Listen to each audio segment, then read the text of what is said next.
ഹരേ കൃഷ്ണ. എല്ലാവർക്കും മാധവത്തിലേക്ക് സ്വാഗതം. കഴിഞ്ഞ ദിവസം നമ്മൾ പറഞ്ഞത് ശ്രീരാമചന്ദ്രൻ ബാലിയെ വധിച്ചിട്ട് സുഗ്രീവന് രാജ്യം കൊടുക്കുന്ന അഭാഗം വരെയാണ്. അങ്ങനെ കിഷ്കിന്ധ എന്ന രാജ്യത്തിൻ്റെ രാജാവാകുകയാണ് വാനരനായ സുഗ്രീവൻ. അതിനുശേഷം കുറച്ചു കാലത്തേക്ക് സുഗ്രീവൻ രാമൻ്റെ ദുഃഖത്തിന് ശമനമുണ്ടാക്കുന്ന യാതൊരു കാര്യവും ചെയ്തില്ല. അതായത് സീതാദേവിയെ അന്വേഷിക്കുന്നതിന് വേണ്ടിയിട്ടുള്ള യാതൊരു കാര്യവും സുഗ്രീവൻ്റെ ഭാഗത്തു നിന്നും ഉണ്ടായില്ല. അത് രാമന് വലിയ ഒരു വിഷമം ഉണ്ടാക്കി. രാമൻ അനുജനായ ലക്ഷ്മണനോട് പറയുകയാണ്, അനുജ, ഇപ്പോൾ തന്നെ കിഷ്കിന്ധ നഗരത്തിലേക്ക് ചെല്ലുക. അവന് യോജിക്കുന്ന രീതിയിൽ നമ്മുടെ കാര്യം അവതരിപ്പിക്കുക. ഇങ്ങനെ രാമൻ ലക്ഷ്മണനോട് പറഞ്ഞു. അതായത് ലക്ഷ്മണൻ്റെ സ്വഭാവം രാമന് നന്നായിട്ട് അറിയാം. കാരണം വെട്ടൊന്ന് മുറി രണ്ട്, അതാണ് അവന് യോജിക്കുന്ന രീതിയിൽ പറയണമെന്ന് പ്രത്യേകമായി പറഞ്ഞത്. അതായത് സുഗ്രീവൻ ഇപ്പോൾ രാജാവാണ്, അതുകൊണ്ട് അവിടെ പോയി ദേഷ്യമൊന്നും പെടരുത് എന്ന രീതിയിലാണ് അങ്ങനെ പറഞ്ഞത്. അപ്പോൾ ലക്ഷ്മണൻ പറയുകയാണ്, ഞാനിപ്പോൾ തന്നെ കിഷ്കിന്ധ നഗരത്തിലേക്ക് പോകാം. സുഗ്രീവൻ അവിടെ എന്തു ചെയ്യുകയാണ് എന്ന് നോക്കട്ടെ. ഇപ്പോൾ രാജ്യമൊക്കെ കിട്ടിയല്ലോ, അവൻ്റെ കാര്യമൊക്കെ കഴിഞ്ഞല്ലോ. ഇനി അവൻ നമ്മുടെ കാര്യത്തിന് യാതൊന്നും ചെയ്യുമെന്ന് എനിക്ക് തോന്നുന്നില്ല. അങ്ങനെ വല്ല ഭാവവും അവനുണ്ടെങ്കിൽ ഞാനിപ്പോൾ തന്നെ അവനെ വധിച്ചേക്കാം എന്ന നിലയിൽ വളരെ ദേഷ്യത്തോടു കൂടി ലക്ഷ്മണൻ രാമനോട് പറഞ്ഞു. അപ്പോൾ രാമൻ അങ്ങനെയൊന്നും ചെയ്യരുത്, വളരെ സ്നേഹത്തോടു കൂടി നമ്മുടെ കാര്യം അവതരിപ്പിക്കുക മാത്രമേ ചെയ്യാവൂ. യാതൊരു കാരണവശാലും സാഹസത്തിനൊന്നും പുറപ്പെടരുത്. അവൻ നമ്മുടെ മിത്രമാണ്, മിത്രത്തിനോട് അങ്ങനെ ചെയ്യരുത്, അതിന് യോജിച്ച രീതിയിൽ മാത്രമേ പെരുമാറാവൂ എന്നൊക്കെ പറഞ്ഞ് ലക്ഷ്മണനെ ഒന്ന് ശാന്തനാക്കിയതിനു ശേഷം ലക്ഷ്മണനെ കിഷ്കിന്ധ നഗരത്തിലേക്ക് അയക്കുകയാണ്. അങ്ങനെ കിഷ്കിന്ധ നഗരത്തിലെത്തിയ ലക്ഷ്മണനെ തൊഴുകൈയോടുകൂടി അംഗദൻ നമസ്കരിച്ചു. അംഗദൻ ശരിക്കും പേടിക്കുന്നുണ്ടായിരുന്നു. അംഗദൻ ആരാണ്? ബാലിയുടെ മകനാണ്. അങ്ങനെ വാനരന്മാരെല്ലാവരും അവിടെ വരികയും അവരെല്ലാവരും ലക്ഷ്മണനെ സാഷ്ടാംഗം നമസ്കാരം ചെയ്യുകയും ചെയ്തു. അപ്പോൾ ലക്ഷ്മണൻ അംഗദനോട് പറയുകയാണ്, എന്തായാലും നിങ്ങളുടെ കാര്യമൊക്കെ സാധിച്ചല്ലോ. ഞങ്ങളുടെ കാര്യത്തിനാണല്ലോ നിങ്ങളുടെ ഭാഗത്തു നിന്നും യാതൊരു സഹായവും ഉണ്ടാകാഞ്ഞത്. എന്തിനാണ് എപ്പോഴും മിത്രമേ എന്ന് വിളിച്ചുകൊണ്ട് രാമൻ്റെ പുറകെ നടന്നത്? രാമൻ പറഞ്ഞ കാര്യം ചെയ്തു തന്നു, പക്ഷേ നിങ്ങൾ ഞങ്ങളോട് പറഞ്ഞ വാക്ക് പാലിച്ചില്ല എന്ന നിലയിൽ ലക്ഷ്മണൻ അംഗദനോട് ദേഷ്യപ്പെട്ടാണ് സംസാരിച്ചത്. അപ്പോൾ അംഗദൻ ലക്ഷ്മണനോട് അപേക്ഷിക്കുകയാണ്, അല്ലയോ ഭഗവാനെ, ലക്ഷ്മണ, അങ്ങ് ശാന്തനാകൂ, കോപം അരുതേ, ഇങ്ങനെയൊക്കെ പറഞ്ഞ് അംഗദൻ ലക്ഷ്മണനെ സ്വീകരിച്ചിട്ട് ശ്രേഷ്ഠമായ ഒരു ഇരിപ്പിടത്തിൽ ഇരുത്തി പൂജകളും നമസ്കാരങ്ങളുമൊക്കെ ചെയ്തു. എന്നിട്ട് കൈകൂപ്പിക്കൊണ്ടു നിന്ന് വീണ്ടും വീണ്ടും ലക്ഷ്മണനെ സ്തുതിച്ചു. പക്ഷേ ഈ സ്തുതിയിലൊന്നും തന്നെ ലക്ഷ്മണന്റെ കോപം ശമിച്ചില്ല. അത് കണ്ടപ്പോൾ പേടിച്ച് വിറച്ചിട്ട് അംഗദൻ ഉടൻ തന്നെ അന്തഃപുരത്തിലെത്തി സുഗ്രീവനെയും തൻ്റെ അമ്മയെയും പ്രണമിച്ചുകൊണ്ട് കൈകൂപ്പിക്കൊണ്ട് പറയുകയാണ്, പ്രഭോ, ലക്ഷ്മണൻ അവിടുത്തെ കാണാനായി ഗോപുരത്തിൽ നിൽക്കുന്നു. ഇങ്ങനെ പറഞ്ഞപ്പോഴേക്കും സുഗ്രീവൻ ഒന്ന് ഭയന്നു. കാരണം സുഗ്രീവൻ രാജ്യമൊക്കെ കിട്ടി, താരാദേവിയെയും കിട്ടി, അതിൻ്റെ ആ ഒരു രസത്തിൽ ഇങ്ങനെ മുഴുകി ഇരിക്കുന്ന സമയമായിരുന്നു. പക്ഷേ ലക്ഷ്മണൻ ഇങ്ങനെ ദേഷ്യപ്പെട്ട് വന്നു നിൽക്കുന്നു എന്നത് അറിഞ്ഞിട്ട് ശരിക്കും ഈ സുഗ്രീവൻ ഇങ്ങനെ വിറച്ചുപോയി. സുഗ്രീവൻ ഉടൻ തന്നെ ലക്ഷ്മണനെ കൂട്ടിക്കൊണ്ടുവരാനായിട്ട് മന്ത്രിമാരെ അയച്ചു. ആ കൂട്ടത്തിൽ ഹനുമാനും ഉണ്ടായിരുന്നു. അങ്ങനെ അവരെല്ലാവരും കൂടി ലക്ഷ്മണനെ അകത്തേക്ക് കൂട്ടിക്കൊണ്ടുവന്നു. അപ്പോൾ സുഗ്രീവൻ താണു വണങ്ങി ലക്ഷ്മണനെ സ്വീകരിച്ചു. വേണ്ട പൂജകളൊക്കെ നടത്തി നമസ്കരിച്ചു. അപ്പോൾ ലക്ഷ്മണൻ സുഗ്രീവനോട് പറഞ്ഞു, രാമൻ്റെ പ്രസാദം കൊണ്ടാണ് രാജ്യം കിട്ടിയത്. അവിടുത്തെ പ്രസാദം കൊണ്ടാണ് താങ്കൾക്ക് സമ്പത്ത് വർദ്ധിച്ചത്. പക്ഷേ താങ്കൾ മിത്രമായ ശ്രീരാമനോട് പറഞ്ഞ വാക്ക് ലംഘിച്ചിരിക്കുന്നു. ഇത്രയും കാലമായി, പക്ഷേ രാമനോട് പറഞ്ഞ വാക്ക് അങ്ങ് പാലിച്ചില്ല. അതിനു വേണ്ടിയിട്ടുള്ള ഒരു കാര്യവും അങ്ങ് ചെയ്തില്ല. ഇത് രാമൻ ഒരുപക്ഷെ ക്ഷമിക്കുമായിരിക്കും, പക്ഷേ ഞാൻ ക്ഷമിക്കില്ല എന്ന് ലക്ഷ്മണൻ തീർത്ത് പറയുകയാണ് സുഗ്രീവനോട്. അപ്പോഴേക്കും സുഗ്രീവന് തൻ്റെ തെറ്റ് മനസ്സിലാക്കുകയും ഉടൻ തന്നെ വേണ്ട സഹായങ്ങളൊക്കെ ചെയ്യാം എന്ന നിലയിൽ ലക്ഷ്മണനോട് സംസാരിക്കുകയും ചെയ്തു. അങ്ങനെ എന്തായാലും സീതാദേവി ലങ്കയിലുണ്ട് എന്ന് ഇവർക്ക് രണ്ടുപേർക്കും അറിയാം. അതായത് സുഗ്രീവനും ലക്ഷ്മണനും അറിയാം. ലങ്കയിലേക്ക് പോകുന്നതിനായിട്ട് കടൽ കടക്കേണ്ടതായിട്ടുണ്ട്. അപ്പൊ ആരാണ് ഇത്രയും വലിയ ആ സാഗരം കടക്കുന്നത്, ആർക്കാണ് അതിന് സാധിക്കുന്നത് എന്ന ഒരു സംശയം വീണ്ടും അവിടെ ഉണ്ടാവുകയാണ്. അതിനുശേഷം സുഗ്രീവൻ ഹനുമാനെ വിളിച്ചിട്ട് പറയുകയാണ്, ഹനുമാനെ, വാനര സൈന്യത്തെ ഉടൻ തന്നെ വരുത്തണം. അതനുസരിച്ചിട്ട് അവിടെ ഉണ്ടായിരുന്ന വാനരന്മാർ പലരും നാനാ ദിക്കുകളിലേക്കും സഞ്ചരിച്ചിട്ട് അവർ കണ്ടെത്തിയ ആ കുരങ്ങന്മാരെ എല്ലാവരെയും തന്നെ വിളിച്ചു ശേഖരിച്ച് ഒരു വലിയ ഒരു സൈന്യമായി അവിടെ രൂപീകരിക്കുകയാണ്. കാരണം കൊട്ടാരത്തിൽ കുറച്ച് ആളുകളെ ഉള്ളൂ, കുറച്ച് കുരങ്ങന്മാരേ ഉള്ളൂ. പക്ഷെ അവർ ഓരോരുത്തരത്തേക്കും പോയിട്ട് അവിടെയൊക്കെയുള്ള കുരങ്ങന്മാരെ എല്ലാവരെയും, അവരുടെ രാജാവാണ് സുഗ്രീവൻ, അപ്പോൾ ആ സുഗ്രീവന്റെ ആജ്ഞ അനുസരിക്കാനായിട്ട് എല്ലാവരെയും വിളിച്ചുകൊണ്ട് വന്ന് അങ്ങനെ ഒരു വലിയ ഒരു വാനര സൈന്യം തന്നെ അവിടെ ഉണ്ടാവുകയാണ്. നീലൻ എന്നു പേരുള്ള ഒരു വാനരൻ, നീലൻ എങ്ങോട്ടേക്ക് പോയി? കിഴക്കോട്ടേക്ക് പോയി. കിഴക്കു ദേശത്തേക്കാണ് അവൻ സഞ്ചരിക്കുന്നത്. അതുപോലെ നളൻ എന്ന പേരുള്ള ഒരു കുരങ്ങൻ, ആ കുരങ്ങൻ പടിഞ്ഞാറോട്ടാണ് സഞ്ചരിച്ചത്. സമ്പാദി, അദ്ദേഹം തെക്കേ ദിക്കിലേക്കാണ് യാത്ര ചെയ്തത്. മഹാവീരനും മഹാപരാക്രമിയുമായ ഹനുമാൻ വടക്കു ദിക്കിലേക്ക് ആണ് യാത്ര ചെയ്തത്. അങ്ങനെ ഓരോരുത്തരുടെയും കൂടെ 10 ലക്ഷം വാനരന്മാർ ഉറക്കെ ശബ്ദമുണ്ടാക്കിക്കൊണ്ട് ഒന്നിച്ച് മുമ്പോട്ട് നീങ്ങി. ഞാനിപ്പോൾ പറഞ്ഞ ആ 4 കുരങ്ങന്മാർ, അവർ ആ ഒരു ഗ്രൂപ്പിൻ്റെ നേതാക്കന്മാരാണ്. അതായത് നീലൻ, അതുപോലെ നളൻ, സമ്പാദി, അതുപോലെ ഹനുമാൻ. ആ ഓരോ ഗ്രൂപ്പായിട്ടാണ് ഇവർ പോകുന്നത്. അവരുടെ നേതാക്കന്മാരാണ് ഈ പറഞ്ഞ പേരുകൾ. അങ്ങനെ ഒരു വലിയ ഗ്രൂപ്പായിട്ട് ഈ 4 ദിക്കിലേക്കും വലിയ ശബ്ദങ്ങളൊക്കെ ഉണ്ടാക്കിയിട്ട് അങ്ങനെ പോയിട്ട് അവർ ആ 4 ദിക്കുകളിലും സീതാദേവി ഉണ്ടോ എന്ന് അന്വേഷിക്കുകയാണ്. അതിനു വേണ്ടിയിട്ടാണ് അവർ പോയത്. 4 ഭാഗത്തേക്കും പോയ വാനരന്മാർ എല്ലാവരും തന്നെ സീതാദേവിയെ ഓരോ മുക്കിലും മൂലയിലും അന്വേഷിച്ചു. പക്ഷെ അവർക്ക് ആർക്കും തന്നെ ദേവിയെ കണ്ടെത്താനായിട്ട് സാധിച്ചില്ല.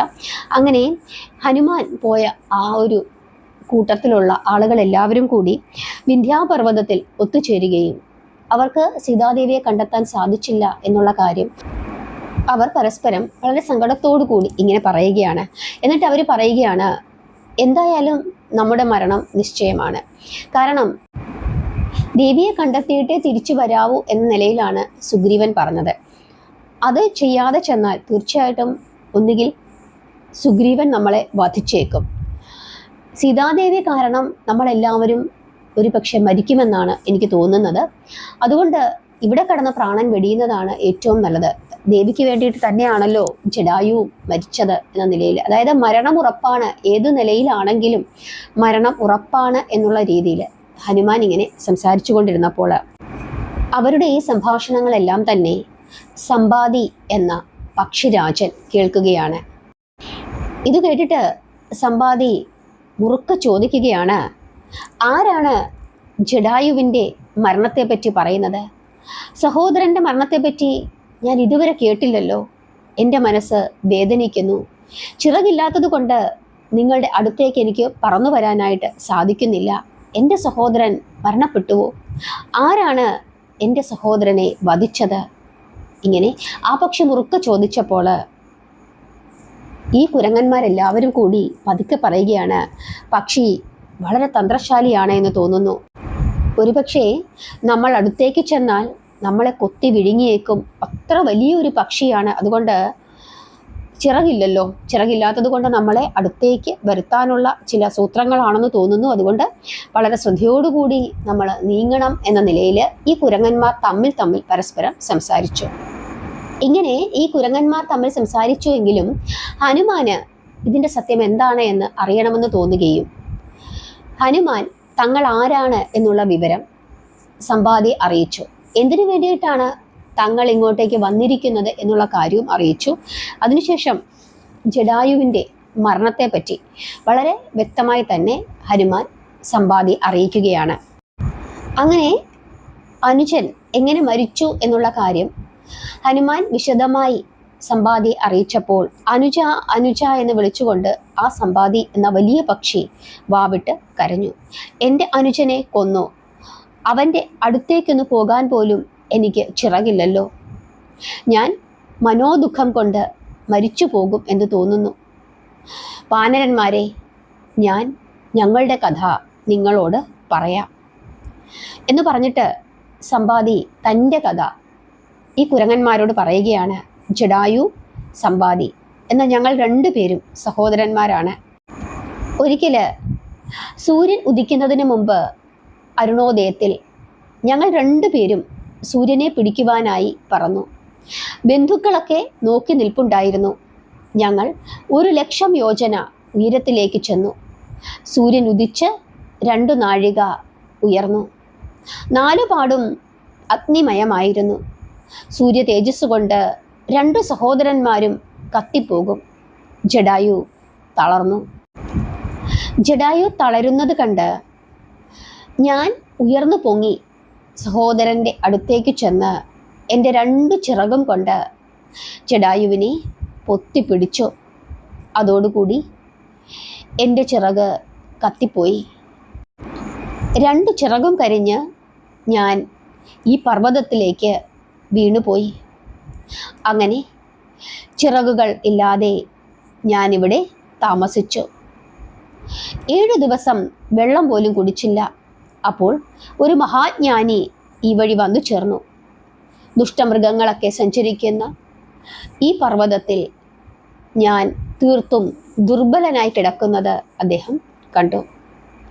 ആ ജീവികൾ, ആ ദുഷ്ടമൃഗങ്ങൾ എന്നെ പിടിച്ചു തിന്നുവാൻ ഇടയുണ്ട് എന്ന് അദ്ദേഹത്തിന് തോന്നി. അതുകൊണ്ട് തന്നെ ആ മഹാജ്ഞാനി എന്നെ രക്ഷിക്കുവാൻ എൻ്റെ അടുത്തേക്ക് വന്നു.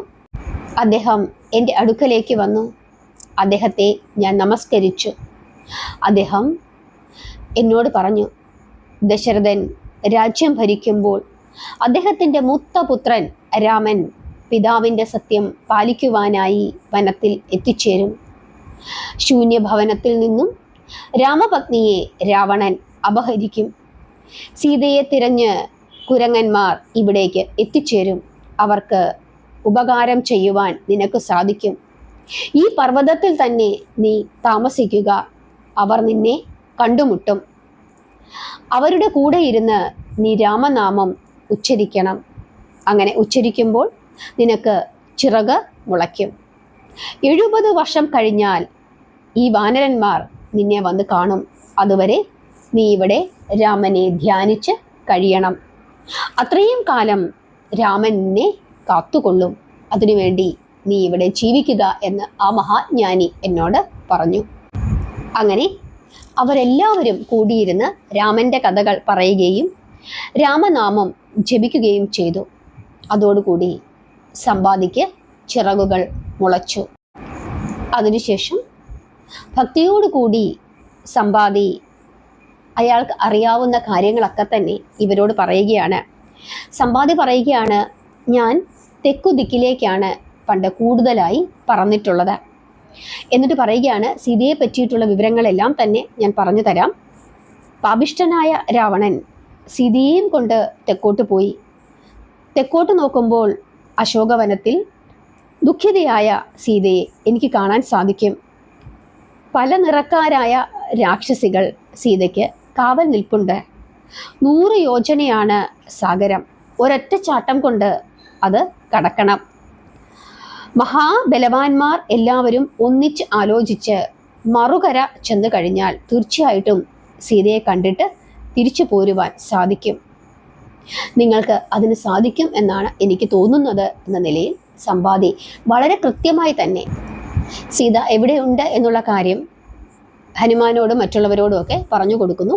അതിനുശേഷം വീണ്ടും പറയുകയാണ്, ഞാൻ നിങ്ങളോട് മറ്റൊരു കാര്യം പറയാം, നിങ്ങൾ വളരെ ശ്രദ്ധിച്ചു കേൾക്കണം. എന്നിട്ട് പറയുകയാണ്, സുഭാർഷൻ അവൻ എൻ്റെ പുത്രനാണ്. അവൻ ഹിമാലയത്തിലാണ് താമസിക്കുന്നത്. അവൻ എല്ലാ ദിവസവും എന്നെ കാണാനായി ഇവിടെ എത്തിച്ചേരും. കാരണം എനിക്ക് പറക്കുവാൻ ചിറകുകളില്ലല്ലോ. അതുകൊണ്ട് എനിക്ക് ആഹാരം കൊണ്ടു തരാനായിട്ടാണ് അവൻ എല്ലാ ദിവസവും ഇവിടെ വരുന്നത്. ഒരു ദിവസം അവൻ ആഹാരവും കൊണ്ട് വന്നപ്പോൾ അവൻ എന്നോടൊരു കാര്യം പറഞ്ഞു. അച്ഛാ, ഞാൻ ഇന്ന് രാവണനെ കണ്ടു. അവൻ്റെ രഥത്തിൽ ഒരു നാരിയെയും കണ്ടു.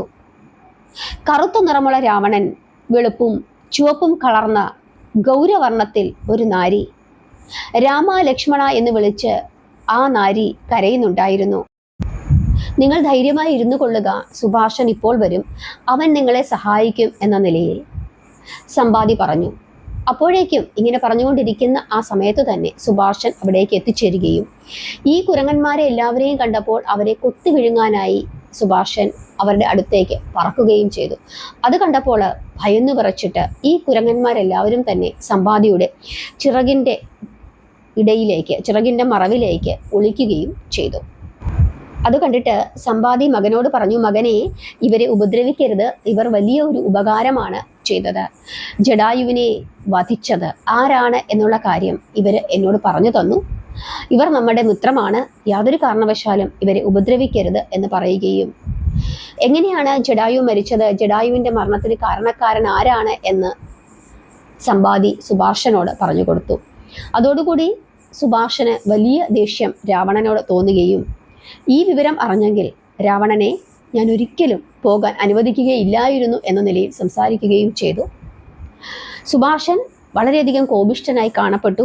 സുഭാഷന്റെ കോപം കണ്ട് വാനരന്മാർ ഭയന്നു. ഇവരെ സഹായിക്കാമെന്ന് സുഭാഷൻ ഏൽക്കുകയാണ്. പക്ഷേ ഈ വാനരന്മാർ സുഭാഷനോട് പറയുകയാണ്, അല്ലയോ മഹാവീര, സീതയെ തേടിയാണ് ഞങ്ങൾ സമുദ്രം കടക്കുന്നത്. ദേവതകളുടെ പുത്രന്മാർ തന്നെയാണ് ഞങ്ങളും. അതുകൊണ്ട് തന്നെ ഞങ്ങളും ദേവതകളുടെ അവതാരങ്ങളാണ്. ഞങ്ങൾ നിങ്ങൾക്കൊരു ഭാരമാകുന്നത് എന്തിന്? ഞങ്ങളാൽ കഴിയുന്നത് പോലെ ഞങ്ങൾ സീതാദേവിയെ തിരഞ്ഞ് കണ്ടെത്തിക്കൊള്ളാം.